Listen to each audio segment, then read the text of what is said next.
The roster is set. Now it's time to go to work. Free agency and the draft are over. We can start figuring out what the 2022 Jaguars are going to look like. Hey, everybody. Brent and Dan Hicken with an in-depth look at this year's Jaguars rookie class. All those grades are coming out, Brent, which are sort of meaningless because we really don't know. But that's what we do. We'll also hear from some of the young guys brought in to help this football team. Plus, the world's best golfer is back on top at a local baseball team champs. But let's start with that rookie class. Jags began with 12 draft picks, finished with 7 football players, including the first overall, ending with a cornerback from Arkansas. Kind of like the idea that they only picked 7 instead of all 12. We talked definitely about that a lot. Definitely in favor of that, yeah. The draft went well. The 2 corners at the end. You look at the best player available on the board, need, the ability to come in. Both of them are talented young guys that got a chance to make the team and compete. They're both fast enough to compete on special teams. So there's a lot of upside in both of them, we felt. Well, overall, I feel great, all the way back to even the free agency. We addressed a lot of issues early with free agents, and now we picked it up here in the draft. All right, it's grade time. Thoughts on the Jaguars draft? Well, I mean, we'll start with you. And I'll keep it real. I didn't like this draft. I'm not a huge fan, but I kind of said that, right? So, and by the way, I couch this with the fact that I'm wrong much of the time, so I hope I'm wrong again. But I would have taken Hutchinson at 1. After that, I really would have focused on the offense. That was something that I think our offense was so bad last year, and our most important, biggest asset is Trevor Lawrence, and I would have given Trevor as many toys as I possibly could give him with every other pick that I had. I would have, if I was going to think back, I would have traded up into the first round, but I would have taken a linebacker. I would have taken a center from Iowa, Linderbaum, who went 2 picks ahead of Devin Lloyd. I got 4 in the top 70. I feel like the 4 we get got to be starters, Brent, and we took 2 linebackers who kind of played the same position, so I wasn't a big fan of that. And by the way, as much as everybody loves Muma, I would have taken Nakobe Dean there because he was still available. I think we could have got a better running back than the running back we got. I would have taken, like, for example, the Notre Dame kid was still available. The kid from North Carolina was still available. The kid who ran for 100 against the Gators from South Carolina was still available. So I thought there were some better running backs on the board when the Jags went running back. So, listen, again, the good news for Jag fans is I'm usually wrong, so hopefully I'll be wrong again. What did you think of the draft? Everybody's usually wrong. Well, you would have felt a lot better, though, if they had just picked Aiden Hutchinson over Walker. Yes. Yes. I really liked the draft. Yeah. I liked Walker before he was an odds-on favorite, and I think he can be an alpha in this defense. So we certainly differ there. You need some of those big dogs, and not just Georgia Bulldogs, but you need some big guys on defense that can really – the Jags don't have enough of those, so hopefully that's it. Really like the linebacker Lloyd. And I do think a lot of people like him, whether you disagree on – it's a good point on the center, by the way. He will be a favorite of the fans, too. He's an impressive young man. I was a bit perplexed at another linebacker like everybody else. That was kind of strange. But I asked this question. You just said 4 starters in the top 70 picks. Yeah. Let's go to number 70. Okay. Who would have started? Yeah. Who could you have picked that would have started on this football team? It's a good question. Like, I don't think there was an answer to that question at wide receiver. They already grabbed a center, probably not a safety. Where are they going to start? I'll give you an example. Jalen Tolbert was on the board. I think he was picked like 88. Some guys liked him out of South Alabama. Yeah. Was he going to be better than Kirk Jones or Chenault? I mean, are you picking like your 5th wide receiver at 70? I hope not. I would like to take My point being, is there enough talent there to do it like you normally want to do it this year? So I like that they did pick the 7 players. Already mentioned that. The Jags have 10 new starters after free agency and the draft out of the 22. Okay. 10. And that does not count Travis Etienne. Can I say one more thing, too, about the number 1 overall pick? And one of the reasons, and I saw this stat this weekend, I don't know if you saw it as well, but of all the edge rushers taken since the year 2000 in the top 3, the 3 with the fewest amount of sacks. Did you see this? Okay. The 3 with the fewest amount of sacks taken in the top 3 since 2000. Probably going to be Dante Fowler on those lists. Correct. You know who else? Deion Jordan. Oh, yeah. Okay. Went to Miami, I think, right? Right. Jags won. It looked like they were going to almost took him. But that's 0 for 2. And Trevon Walker's 3rd. Yeah. So it's another It's just too much of a risk for me. Yeah. Now, and I hope I'm wrong. Here's a few undrafted free agents. Wide receiver out of Notre Dame. Some people like this. I mean, listen, people love the undrafted free agents. They do love it. I mean, they didn't get drafted, guys. Yeah. Lineman from Texas. Shabari Davis kid actually had some really good production, so you like production. And the kicker. I mean, I don't talk about the kicking game, but the Jags kind of need some help in the kicking game. Well, you got to challenge the kid. His leg is not strong. He makes those 50-yarders. He did well, but his kickoffs aren't good enough. Doug Peterson, Trent Baalke, first draft together in the books. Baalke will get criticism for his resume and for still being the Jags GM, but we have no idea exactly how good it is until the fall and maybe even after that. Doug Peterson certainly had an influence. I've been told the Jags vetted players out more than recent history, so take that for what it's worth. Okay. Jags owner Shad Khan spoke about the process over the weekend. Really, one of the first things with Doug and Trent, that let's be honest with ourselves. Our record has not been good drafting, especially in the early rounds. And how do we get better? The answer is, basically two words: collaboration, transparency. You can't be doing the same thing over again expecting different results. We are doing something very different. And it started from, day one. And I can tell you, I feel fabulous, and I think we've had really great last couple of days. I did tell this to Dan. I said a lot of the pundits like the Jags classes over the years since I've been in town, and look what it's got us. I kind of like the idea that nobody likes this draft. There we go. Role reversal. Yeah. We'll see if it really worked, though. Yeah. Whatever they did to try to change internally. I like that they tried to do something different. I don't know exactly what all that means. Right. Because we're not there inside the meeting rooms. But they at least try to reinvent themselves in how they evaluate players. It hasn't worked. Yeah, it hasn't. And hopefully it does this time, and hopefully they hit. And I do like the fact they went from 12 to 7. That will be the one. I don't think we needed to have 12 picks. I like the fact they were proactive. Well, we were there Thursday night on draft night. It was really fun. Certainly not as electric as Trevor getting picked last year. But the party at Daly's Place, perfect setting. Yeah. Hey, you can see the crowd. It was a perfect night weather-wise. We had Shaquill Griffin on set with us, and he tried to make Dan feel better about that pick of Walker, number 1. What's this Mike Caldwell defense look like without giving up too much to your opponents? Oh, yeah, I ain't going to give it too much, but it's going to be an aggressive defense. That's the part that we want to get back to. That's why I said this front seven got to be amazing. That's the part that we getting these guys, these scary guys, to be able to help us, because we want to be an aggressive defense. But it got some special things in this book that I don't want to say, so I'm going to save that part. We got some special things. I will say this. It better be special things, because we need you to be amazing, because I'm going to say this, the AFC and these quarterbacks, my goodness gracious, and you play the West this year. Those guys, I think Russell Wilson went over there. He did. The Herbert kid is over there. Yeah, for sure. The Carr guy is over there. That Carr guy. For sure. And the best quarterback in the league right now, Patrick Mahomes. Oh, yeah, the Mahomes dude, for sure. Yeah, that should be a fun 4-pack for you. No doubt about it. And, and I tell the guys, like I said, these are the teams that you want to play against. Understanding playing great defense against these guys. Yeah. You got to love that. You got to be ready to compete. I'm looking forward to those games. Yeah. And I'm telling the young guys, this is how you should feel. This is the part that we're practicing for.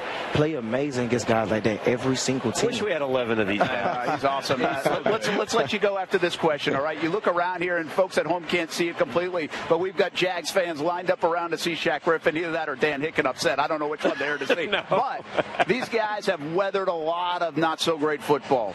You guys weathered a lot of not-so-great football a year ago. But it feels like you want to be a part of this that turns it around and makes all those folks happy. Do you have a lot of those guys in the room that want to be the ones that flip it? For sure. It's definitely not just me. The main thing is I feel like the main reason why I've been getting more into the community and everything, I really feel where they're coming from. I want this thing to turn around. I want to be a part of that. I want to bring something great here. I feel like they deserve that. So it's more a part of me now, so I want to give it to everybody else. So, like, whatever it is, whatever I need to do, I'm willing to give it, because I want to do it for this city. And I know it's that time. They deserve it. And definitely it's more guys like that. But they the one that called me for all the interviews, so I get a chance to say it more.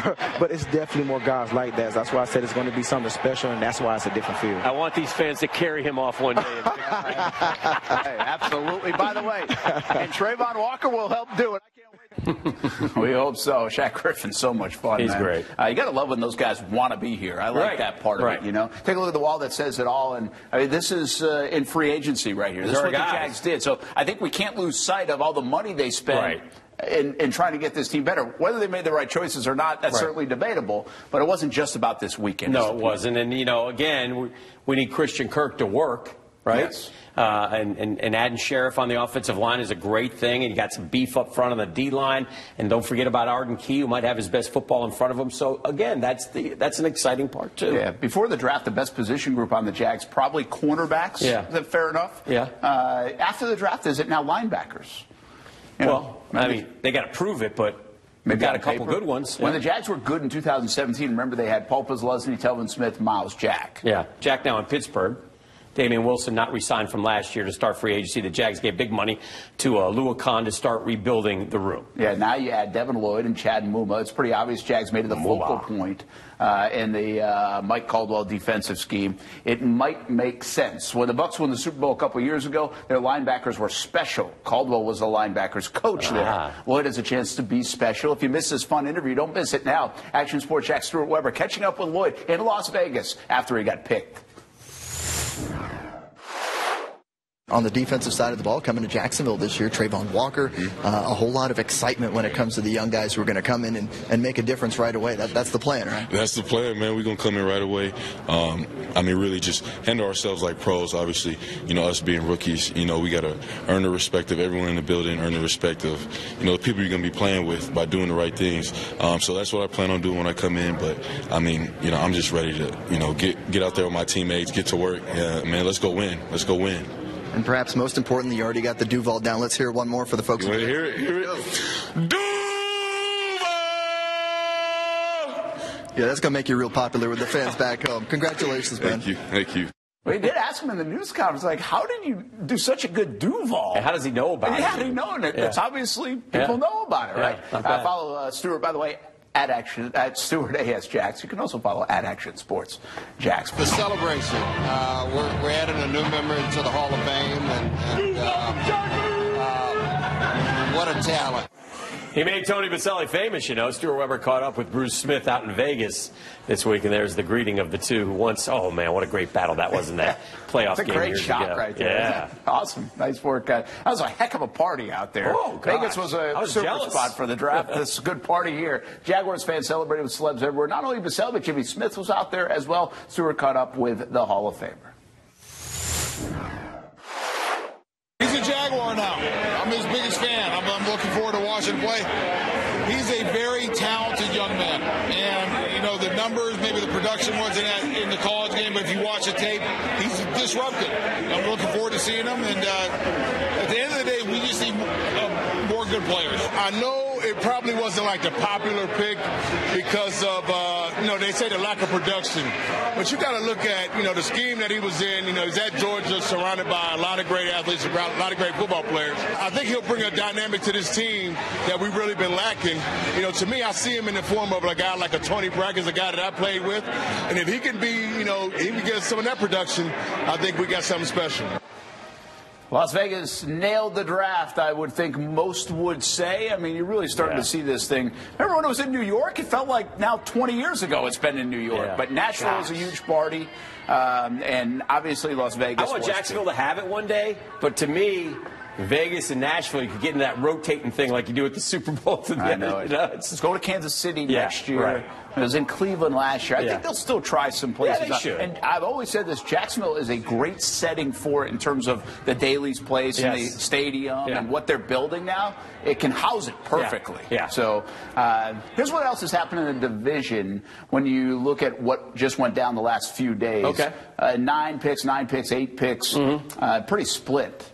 For all these teams. Remember now, the Titans and the Colts, kind of the head of the class in the AFC South. Texans have a lot of work to do. They do. Let's talk about the Texans first, Dan. Well, they get Derek Stingley Jr. Could be a great pick. Yeah, that's a risk-reward one, too. Boy, they say he's a great player, but he hadn't played a lot in the last couple of years. Injuries have slowed him down, but 3 overall for a corner is big. I really like the Kenyon Green kid. I was hoping he would fall to the end of the first round for the Jags. He's one of those interior linemen that they needed. And then they took a shot on John Mechie. So a lot of risks. And then Dameon Pierce, I think, is going to be fantastic, as most do, as a running back in the National Football League. What say you about the Tennessee Titans, who made some headlines there with their third or fourth round pick. Here's the thing, Dan. I think we just saw what's about to happen in the NFL from maybe here on out in a lot of different ways. You get A.J. Brown out of there and you get Treylon Burks in there. He's the comp to Brown. Yeah. I mean, and he's cheaper. And he's a lot cheaper. But they were the number 1 seed last year. Yeah. Number 1 seed, and they got worse. Yeah. That guy's a good player. They can't rely on Burks to do what he did. You don't know. You hope he's good, but you don't know. I think it's a real questionable thing there.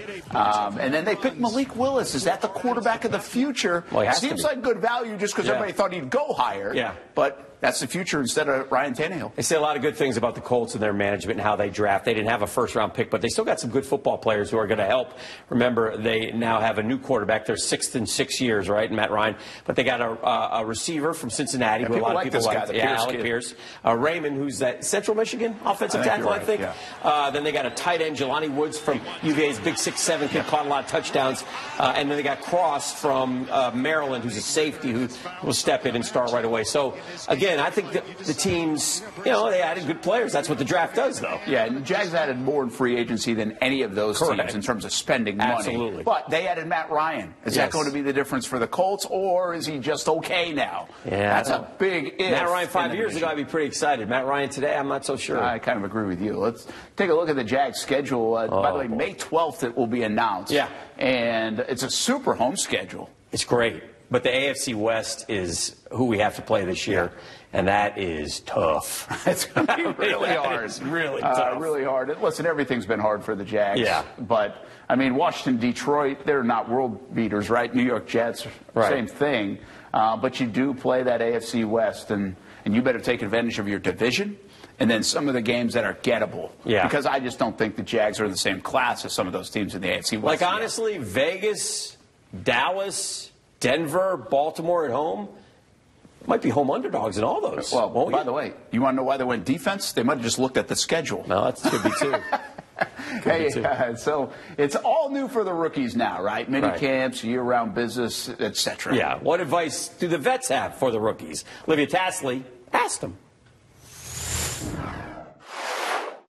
We've all been there. New kid on the block, freshman in high school, in college, new employee in the office. Some of us, even rookies. Over the next few days, more than 260 college football players who worked their way up the ranks will get that rookie title once again, this time as a professional athlete. But I can't speak from experience on that. So let's turn to some people who do, the veterans. I'm sure I could give a little bit of advice. My first time I'm going to give you everything I have. The opportunity to play in a National Football League and play football for money is crazy. I don't know if you could come up with more challenges besides getting injured your rookie year than we had. I'm here to work, and I'm hoping you do the same thing. I feel like being away from it, you appreciate how great the game is. Just coming in and earning the respect of your teammates.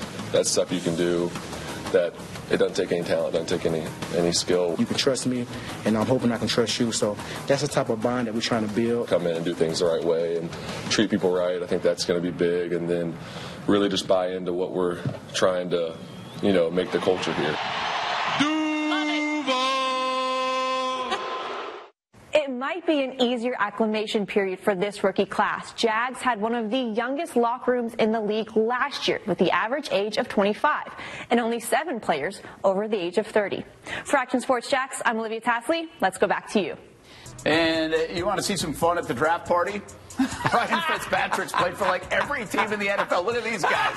They all wore different jerseys. I didn't know he was 11 in Cincinnati. Yeah, you just said it. What a great idea by that group, That is right? so good. Really, really good stuff. That is so good.